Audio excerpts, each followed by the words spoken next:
22 अप्रैल को जम्मू कश्मीर के पहलगाम में हुए आतंकी हमले में 26 लोगों की जान चली गई थी। आतंकियों ने पर्यटकों से उनका धर्म पूछकर उनकी हत्या कर डाली। इस घटना से पूरा देश गुस्से में है। पाकिस्तान की इस कायराना हरकत के बाद उसके खिलाफ सख्त एक्शन लेने की मांग हो रही है। मीडिया रिपोर्ट्स में दावा किया जा रहा है कि कश्मीर में अनंतनाग के रहने वाले मोहम्मद ठोकर के बेटे आदिल हुसैन ठोकर ने पहलगाम में हमले की योजना बनाई।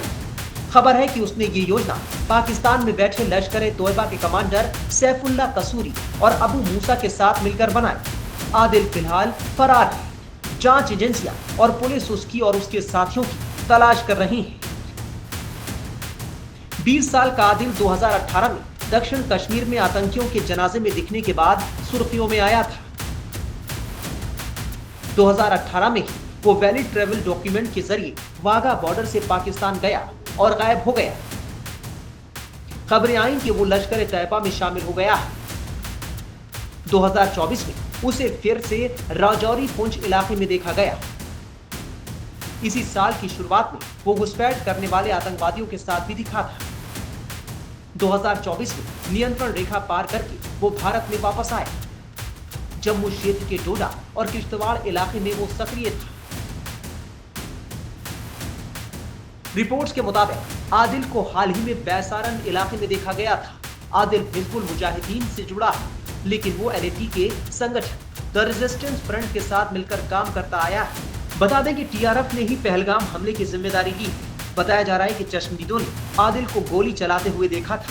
हमले के बाद बंदूकधारी पीर पंजाल के घने जंगलों में गायब हो गए थे। सुरक्षा बलों ने आदिल के अनंतनाग जिले के बिजबहरा के गोरी इलाके स्थित घर को विस्फोट से उड़ा दिया। ये कार्रवाई आतंकवाद के खिलाफ जीरो टॉलरेंस नीति के तहत की गई। पहलगाम आतंकी हमले से भारत गुस्से में है और वो पाकिस्तान को तगड़ा सबक सिखाने की तैयारी में है। पाकिस्तान के खिलाफ कई कड़े कदम उठाए जा चुके हैं और जल्द कई और बड़े कदम उठाए जाने तय हैं। ऐसा है कि जब से ये प्रेशर डाला गया है उनके ऊपर, साइकोलॉजिकल प्रेशर तो इतना आ गया है कि ज़्यादातर पाकिस्तानी जो लीडर्स हैं अनाप शनाप बक रहे हैं।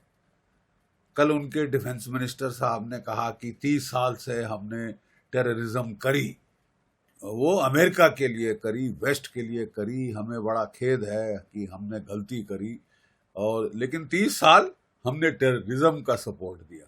एक ऐसा उल जलूल बयान। अब बिलावल भुट्टो साहब, उनके तो फादर को भी आदत थी, उनकी मदर को भी आदत थी बड़े हाथ हिला हिला कर नारेबाजी करने की।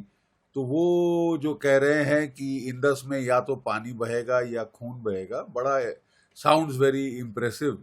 बट लेट्स सी अभी तक क्या करेंगे, let's see what they do. अभी तक तो कुछ नहीं किया ना, जीरो किया। हाँ ठीक है, अपने जहाज पैनिक में वो कराची से ले जा रहे हैं स्कर्दू की तरफ। वो टोटल पैनिक में है कि साहब क्या करेगा भारत, कहाँ करेगा भारत, कैसे करेगा Bharat. They are stewing in their own juice. Let them stew. Sir, UK में पाकिस्तान अटैची कर्नल तैमूर ने भी एक पोस्टर लेके बयान दिया है अनाप शनाप कि गला काट देना चाहिए प्रोटेस्टर्स का। किस तरह का इसे देखते हैं आप? नहीं, मैं वही कह रहा हूँ ना, देखिए स्टार्टिंग फ्रॉम द, अगर वो बोले ना the fish rots from the head, कि अगर टॉप में आपके अनाप शनाप बयान दे रहे हैं आपके आर्मी चीफ साहब, क्योंकि उनको लगता है कि उनका कार्यकाल खत्म हो रहा है और जैसे तैसे उनकी एक्सटेंशन होनी चाहिए, ठीक है, तो वो मुल्ला मुनीर जो हैं उन्होंने तो पूरा कलमा पढ़ दिया था कल कुछ दिन पहले दुनिया के सामने, और वो रियासत मदीना के बाद पाकिस्तान ही एक इस्लामिक मुल्क है, बाकी सारे तो नकली हैं, एरसाट्स कॉफ़ी है, इस टाइप का बकवास उसने किया।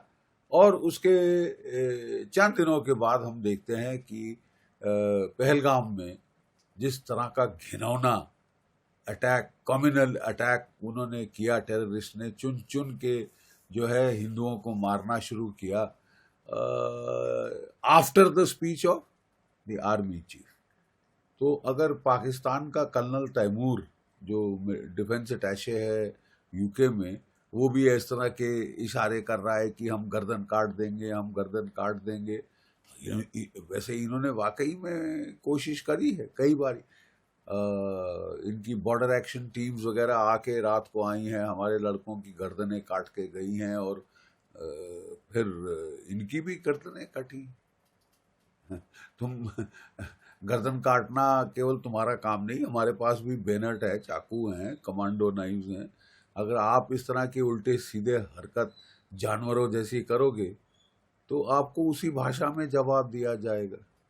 फिर भी हम लोग सिविलाइज्ड हैं, we cannot stoop to the level of Pakistan. लेकिन एक्सप्लोजिव ऑर्डिनेंस हमारे पास बहुत बड़ी ताकतवर एयरफोर्स है, जिसमें 2019 में तो हमारे पास ना राफाल थे, ना बियॉन्ड विजुअल रेंज मिसाइल्स थे, ठीक है। अब हैं, अब S-400 मिसाइल्स हैं। कोशिश तो करो कुछ करने की, अपने जो F-16 घूम रहे हो। भारत के एक्शन को देख पाकिस्तान बौखलाया हुआ है और वहां की सेना में खलबली मच गई है।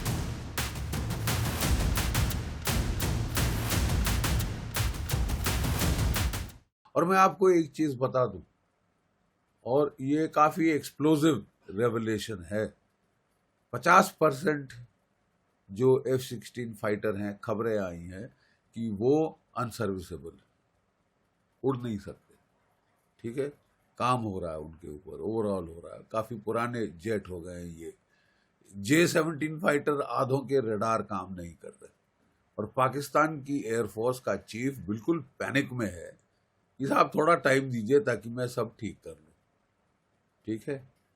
सो अब मेरा ख्याल हमारी ओर से भी जो भी हमने करना है, अब हमको कर डालना चाहिए।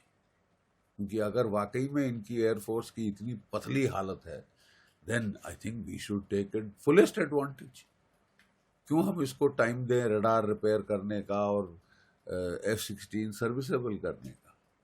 सर, यूएस के तुलसी गबार्ड ने भी भरोसा दिलाया है कि ये जो घिनौनी हरकत हुई है उसमें वो इंडिया के साथ है। क्या लगता है, कितना साथ? नहीं, तुलसी गैबर्ड जो हैं वो उनकी हेड ऑफ नेशनल इंटेलिजेंस हैं, और वो प्रैक्टिसिंग हिंदू हैं। और इनफैक्ट जब बांग्लादेश में हिंदुओं के खिलाफ एट्रॉसिटीज हुई थी, तो she was the first person in the world who spoke out. हमसे भी पहले शी स्पोक आउट। तो वो बहुत इंडिया की दोस्त हैं, इंडिया की बहुत गहन फ्रेंडशिप हैं, उनके कल्चरल टाइज हैं, वो खुद practising Hindu.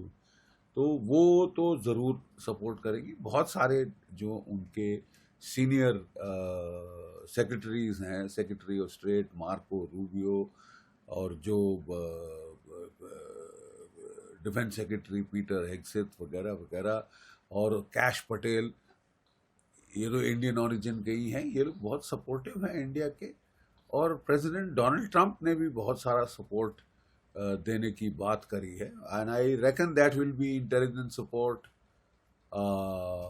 Electronic intelligence support, human intelligence support, and satellite imagery data वगैरह।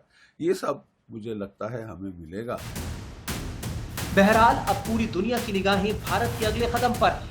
ऐसे में पाकिस्तान की मुश्किलें बढ़ना तय है। एक बार फिर वो दुनिया में अलग थलग पड़ गया है।